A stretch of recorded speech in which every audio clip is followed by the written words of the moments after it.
दोस्तों, देश के जब भी सफल और बड़े बिजनेसमैन की बात होती है तो उसमें रतन टाटा का नाम जरूर शामिल रहता है। लेकिन इसके बावजूद भी कई लोगों को इस बात पर हैरानी होती है कि आखिर इतने बड़े एम्पायर को खड़ा करने के बावजूद भी रतन टाटा का नाम देश के सबसे अमीर व्यक्तियों में शामिल कभी क्यों नहीं होता। हमारी आज की इस वीडियो में हम आपको यही बताने वाले हैं। अगर आपने अभी तक हमारे चैनल को सब्सक्राइब नहीं किया है तो प्लीज कर लीजिए, बेल आइकॉन भी दबा दीजिए ताकि आपको हमारी वीडियो सबसे पहले मिलती रहे। दोस्तों, टोटल एसेट्स की बात करें तो टाटा सन्स 120 अरब डॉलर से ज्यादा की वैल्यू रखता है, जबकि मुकेश अंबानी का रिलायंस ग्रुप 90 अरब डॉलर से ज्यादा की अहमियत रखता है। लेकिन इसके बावजूद भी रतन टाटा मुकेश अंबानी से अमीर क्यों नहीं है। एसेट के मामले में रिलायंस से भी ज्यादा बड़ी कंपनी चलाने के बावजूद रतन टाटा देश के सबसे अमीर आदमी क्यों नहीं है। असल में इसके पीछे टाटा सन्स का शेयर होल्डिंग पैटर्न है। रिलायंस ग्रुप एक परिवार द्वारा चलाया जाने वाला बिजनेस है, वहीं टाटा सन्स को टाटा ट्रस्ट की ओर से चलाया जाता है। ये सभी जानते हैं कि ट्रस्ट पर किसी एक व्यक्ति का अधिकार बिल्कुल नहीं होता। टाटा फैमिली से जुड़े होने के कारण रतन टाटा इसके चेयरमैन या ट्रस्टी तो हो सकते हैं, लेकिन इसके मालिक नहीं, क्योंकि टाटा सन्स में टाटा ट्रस्ट की हिस्सेदारी 66% है। टाटा फैमिली से जुड़े सभी लोगों ने अपनी संपत्ति अपने परिवार की जगह ट्रस्ट में डाल दी थी। अगर ये वेल्थ ट्रस्ट की जगह पीढ़ी दर पीढ़ी ट्रांसफर होती तभी उनके पास मालिकाना हक हो सकता था, लेकिन ऐसा नहीं हुआ और आज जितनी भी संपत्ति टाटा की है वो सब ट्रस्ट के नाम पर है। दोस्तों, आपको बताते हैं कि टाटा सन्स में ट्रस्ट की शेयर होल्डिंग 66% है। पालोनजी शापोरजी की share holding 18%, Tata group firm की share holding 13%, Tata family members और दूसरे लोगों की शेयर होल्डिंग 3% है। फोर्ब्स के सर्वे के मुताबिक भारत के सबसे अमीर आदमी मुकेश अंबानी है, जिनकी नेट वर्थ 22.06 अरब डॉलर है, जबकि रतन टाटा की पर्सनल वर्थ करीब 60 करोड़ डॉलर के आसपास होगी। आपको बता दें दोस्तों, जो दिखता है वैसा हो जरूरी ये नहीं है। रतन टाटा कंपनी के मालिक नहीं हैं, वो भी बाकी लोगों की तरह एक कर्मचारी हैं। रतन टाटा के पास कंपनी में 3,368 शेयर, शापोरजी मिस्त्री के पास 108 शेयर, साइरस मिस्त्री का इन्वेस्टमेंट 37,120 शेयर्स और सर दोराबजी टाटा ट्रस्ट के पास 11,367 शेयर्स हैं। दोस्तों, शायद आज यही कारण है कि टाटा देश के सबसे अमीर आदमियों में शुमार नहीं है। टाटा के अमीर ना होने के पीछे एक कहानी भी जुड़ी है। आइए आपको उस कहानी से रूबरू करवाते हैं। ये एक ऐसी कहानी है जिसको आर्मी ऑफिसर द्वारा शेयर किया गया था। उस आर्मी ऑफिसर ने बताया कि मैं दिल्ली में गणतंत्र दिवस परेड में भाग लेने के लिए अस्थायी ड्यूटी पर था। मुझे दिल्ली में 2 रात रुकना था, इसलिए मैं होटल ताज में रहा। मैंने इस होटल को इसकी ख्याति के कारण विशेष रूप से तरजीह दी और रुकने के लिए इस होटल को चुना। आर्मी ऑफिसर ने बताया कि उसने शाम को रिसेप्शन को कॉल किया और उनसे मेरी ड्रेस को इस्त्री करने का अनुरोध किया।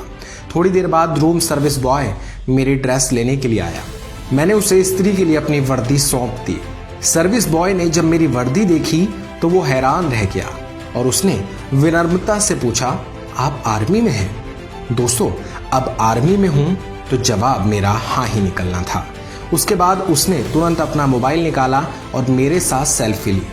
कहा कि सर, मैं पहली बार किसी आर्मी ऑफिसर को देख रहा हूं। वैसे तो उसने फिल्मों में कई आर्मी ऑफिसर को देखा है, लेकिन प्रत्यक्ष रूप से पहली बार देखा है। इतना कहते ही उसने पैरों को स्टेप्ड किया और सलामी दी। उसने जय हिंद कहा और चला गया। दोस्तों, थोड़ी देर बाद किसी ने दरवाजा खटखटाया। मैंने दरवाजा खोला कि 2 खूबसूरत लड़कियां हाथ में अपने सेलफोन के साथ खड़ी थी। उनमें से एक ने कहा, सर, हम आपके साथ एक सेल्फी ले सकते हैं? मुझे कुछ भी समझ नहीं आया कि मैं क्या बोलूं। मैं पागलों की तरह मुस्कुराया। मैं उन्हें मिनी बार से चॉकलेट दी जैसे कि वो बच्चे हों। अगले दिन 9 बजे मुझे रिसेप्शन से एक फोन आया। मुझसे पूछा गया कि मैं रात के खाने के लिए नीचे आ सकता हूँ। मैं रात का खाना खाने के लिए नीचे गया, तभी मैंने उस जगह की असली खूबसूरती पर ध्यान दिया। आश्चर्यजनक रूप से गजब का इंटीरियर, कश्मीर के जंगलों से उतरते हुए मेरे लिए माहौल बेहद असहज था। जिस क्षण मैंने मुख्य एरिया में एंट्री ली, मेरे आश्चर्य का ठिकाना नहीं रहा कि पूरा स्टाफ वहीं खड़ा था।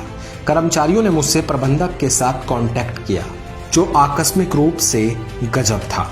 मैनेजर ने कहा कि हमारे होटल में आपका स्वागत है, हमारे होटल में आपका होना बहुत खुशी की बात है। मैनेजर ने खुद मेरे साथ डिनर किया। दोस्तों, अगले दिन कुछ ऐसा हुआ कि मैं देखकर हैरान हो गया।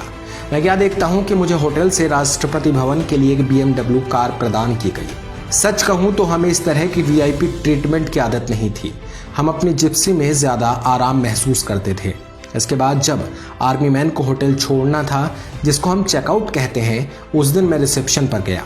पेमेंट करने के लिए अपना कार्ड दिया तो रिसेप्शन पर बैठी एक महिला ने कहा, आपके होटल में रुकने के लिए धन्यवाद सर, आपका हमारे यहाँ पर रुकना कैसा लगा? मैंने कहा बहुत ही अच्छा।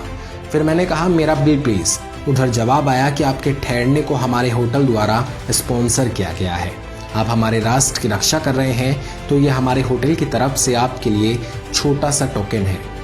दोस्तों, आर्मी ऑफिसर ने आगे बताया कि मैं ये नहीं सोच रहा था कि चलो मेरे पैसे बचे, जिसकी वजह से मुझे अच्छा महसूस हुआ, लेकिन ये उन सम्मानों के बारे में था जो उन्होंने मेरे लिए दिखाया था।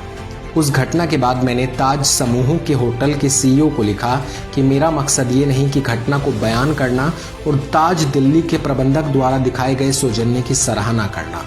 मुझे उस तरह की उम्मीद बिल्कुल नहीं थी। मेरे आश्चर्य का ठिकाना नहीं रहा जब मुझे CEO से एक रिटर्न मेल मिला, जिसमें कहा गया था कि ताज होटलों के समूह ने देश भर के ताज होटल में अपने ठहरने के लिए सेना के अधिकारियों को छूट देने का फैसला किया है। होटल की तरफ से कहा गया कि सैनिकों को श्रद्धांजलि और सम्मान देने का एक शानदार तरीका है।